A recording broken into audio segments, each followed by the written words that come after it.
Hello everyone, welcome back to my channel master the NCERT series. तो हमने अपने previous video में discuss किया था about male reproductive part of a plant and little bit of information and introduction of this chapter. तो आज का हमारा टॉपिक होगा फीमेल रिप्रोडक्टिव पार्ट से रिलेटेड। ओके, सो हमारा आज का टॉपिक है the pistil, megasporangium and embryo sac. ठीक है, जो हमारा गाइनोशियम है वो रिप्रेजेंट करता है female reproductive part of a plant. ठीक है, अब इसमें एक सिंगल पिस्टल भी हो सकती है जिसको हम मोनोकार्पिलरी बोलते हैं। सो आपको एनसीईआरटी के कीवर्ड्स करने होते हैं अंडरलाइन, राइट। सो मैंने यहाँ पे मोनोकार्पिलरी को किया है अंडरलाइन। एंड अगर उसमें एक से ज्यादा पिस्टल्स प्रेजेंट होते हैं तो हम उसे बोलते हैं मल्टी कार्पिलरी, या फिर हम इसको पॉलीकार्पिलरी भी बोल सकते हैं। We can say it either poly also. ठीक है,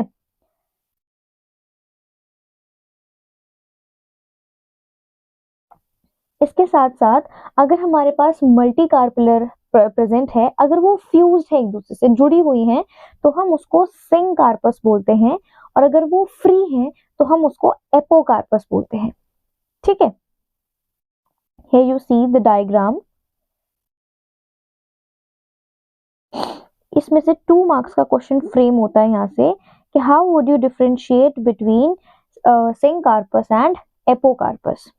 ठीक है, so this is the example of syncarpous and this is the example of apocarpous, right. इन दोनों की फोटो देकर के आपसे इसमें पूछा जाता है कि ये है क्या। एंड मैंने आपको अपने प्रीवियस वीडियोस में बताया है कि हमको जब डायग्राम पढ़ना है तो हमको जो है इसकी ये वाली इंफॉर्मेशन भी पढ़नी है।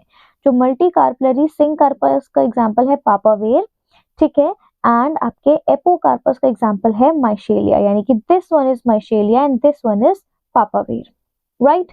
सो ये इंफॉर्मेशन हमें 2 मार्क्स के क्वेश्चन के लिए रेडी करनी है and we have done it. अब हमारे पिस्टल के पास 3 पार्ट्स होते हैं। The pistil has 3 parts. The first one is stigma, style and ovary. जो स्टिग्मा है वो लैंडिंग प्लेटफॉर्म होता है जहां पर पोलन ग्रेन्स लैंड करेंगे, राइट। एंड जो स्टाइल है ये वो पार्ट है जहां से पोलन ट्यूब होते हुए नीचे ओवरी तक आती है ना। ओवरी जो है एक बेसल बल्ज्ड आउट सा पार्ट होता है पिस्टल का, और ओवरी के अंदर जो खाली जगह होती है उसे हम ओवेरियन कैविटी बोलते हैं। जो बायोलॉजी में खाली जगह होती है उसे हम कैविटी बोलते हैं, और इसका दूसरा नाम है लोक्यूल। प्लेसेंटा जो है एक अटैचमेंट की तरह एक्ट करता है between the ovary and the ovule. Okay,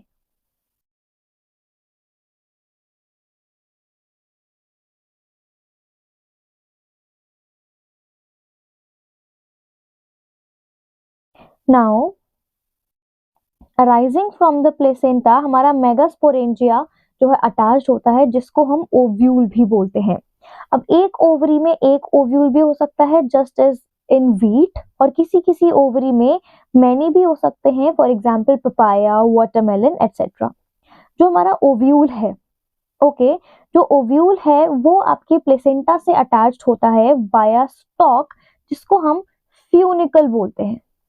ठीक है, और जो फ्यूनिकल और ओव्यूल के बीच का अटैचमेंट होता है, जंक्शन होता है, उसे हम हाइलम बोलते हैं। ठीक है, और उसके बाहर 2 प्रोटेक्टिव एनवेलप्स होते हैं जिसको हम इंटीग्यूमेंट्स बोलते हैं।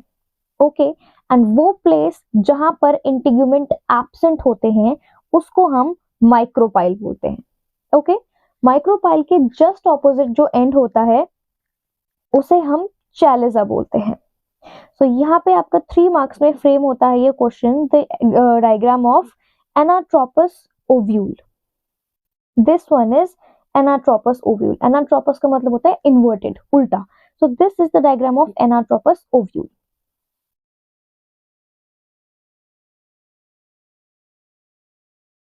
यहां से आ रही है आपकी प्लेसेंटा। प्लेसेंटा जो है ओव्यूल एंड ओवरी का अटैचमेंट है। अब आपके ओव्यूल को एंड प्लेसेंटा को अटैच किया है फ्यूनिकल ने। ठीक है, ओव्यूल एंड प्लेसेंटा को अटैच किया है फ्यूनिकल ने, एंड फ्यूनिकल एंड ओव्यूल को अटैच किया है हाइलम ने। ठीक, एंड ये जो आपको बाहर के दिखाई दे रहा है, this is outer integument and ये अंदर वाला है आपका इनर इंटीग्यूमेंट।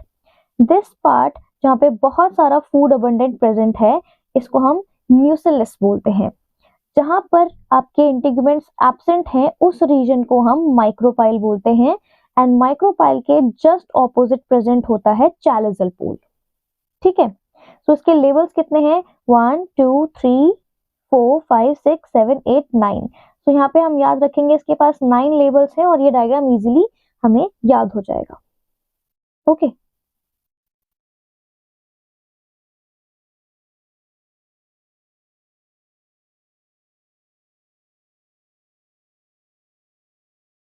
तो enclosed within the integuments mucilage present होता है। इसके पास abundant food reserve molecule, food reserve हमारे पास प्रेजेंट है, जो कि इसको न्यूट्रिशन प्रोवाइड कराने में हेल्प करेगा। और बीच में हमारे पास प्रेजेंट है एम्ब्रियो सैक या फिर फीमेल गैमेटोफाइट, राइट। अब इसके बाद हमारा प्रोसेस आता है माइक्रोस्पोरोजेनेसिस, जो कि 5 मार्क्स में पूछा जाता है। What is the process of microsporogenesis? So the process of formation of megaspores बनने के प्रोसेस को फ्रॉम मेगास्पोर मदर सेल जब मेगास्पोर्स बनाती है, उस प्रोसेस को हम मेगास्पोरोजेनेसिस कहते हैं। ठीक है,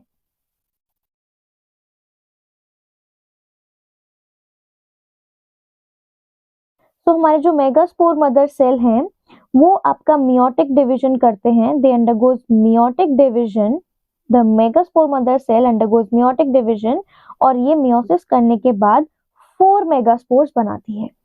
4 मेगास्पोर्स बनाने के बाद उसमें से सिर्फ एक ही फंक्शनल होता है और बाकी 3 अपने आप को डीजेनरेट कर लेते हैं, वो अपने आप को खत्म कर लेंगे।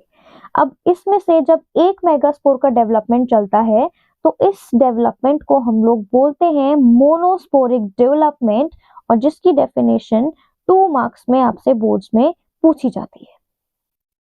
It is asked for 2 marks के मोनोस्पोरिक डेवलपमेंट किसे कहते हैं।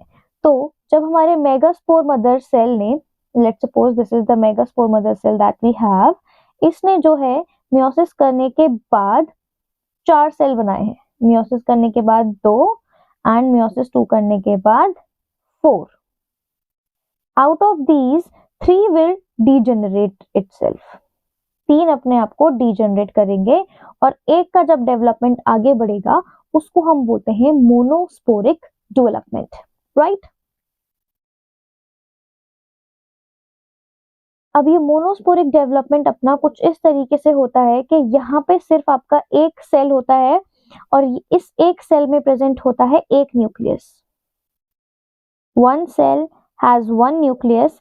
अब ये अपना फ्री न्यूक्लियर डिवीजन स्टार्ट करेगा, यानी कि इसने अपना पहला फ्री न्यूक्लियर डिवीजन स्टार्ट किया और एक से इसने बना लिए 2 न्यूक्लियस। फिर सेकंड पे इसने बना लिए 2 to 4, फिर यहाँ पे इसने बना लिए 8। ठीक है, अब ये जो 8 न्यूक्लियस हैं, ये अपनी जगह लेना शुरू करेंगे। They will take their places. So 3 will go at the micropylar end, 3 will at the chalical end, और 2 जो है आपके सेंटर में प्रेजेंट रहेंगे। ठीक, जो आपके इस एंड पे पहुंच चुके हैं, चैलिकल एंड पे, उनको हम बोलते हैं एंटीपोडल्स। ओके, एंड जो 2 बीच में हैं, इन्हें हम बोलते हैं पोलर न्यूक्लियाई, और जो 2 नीचे आ गए हैं, इसे हम बोलते हैं साइनर गेट्स, और यहाँ पर एक एग सेल। अब लेटर ऑन इनके ऊपर सेल वॉल फॉर्म होनी शुरू हो जाती है। अब हमारे पास सेल्स कितने हैं? 1 2 3 4 5 6 and 7। We have 7 cells.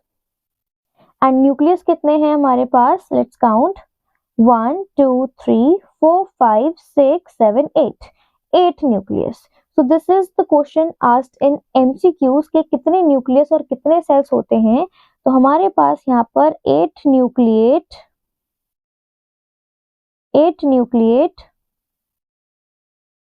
And 7 cell stage है। 7 सेल्स है हमारे पास एंड 8 न्यूक्लियस है। ओके,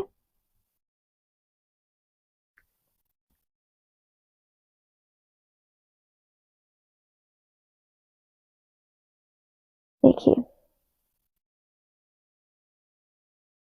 तो यहाँ पे हमारा जो 2 न्यूक्लियस हैं वो फंक्शनल मेगास्पोर माइटोटिकली डिवाइड करेंगे और इन्होंने 2 न्यूक्लियस बना लिए, फिर सब्सिक्वेंटली इन्होंने 4 न्यूक्लियस बना लिए एंड देन फाइनली 8 न्यूक्लियस।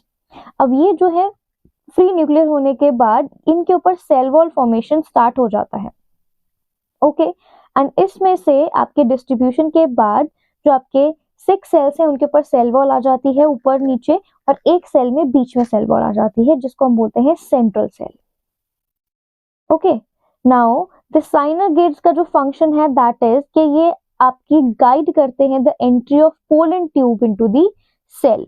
ये एमसीक्यूज में पूछा हुआ हमेशा का क्वेश्चन है कि synergids and filiform apparatus का क्या फंक्शन है। So they guide the entry of pollen tube into the cell, female gametophyte. Okay, and this is 8 nucleated and 7 celled, 8 nucleated and 7 cell stage.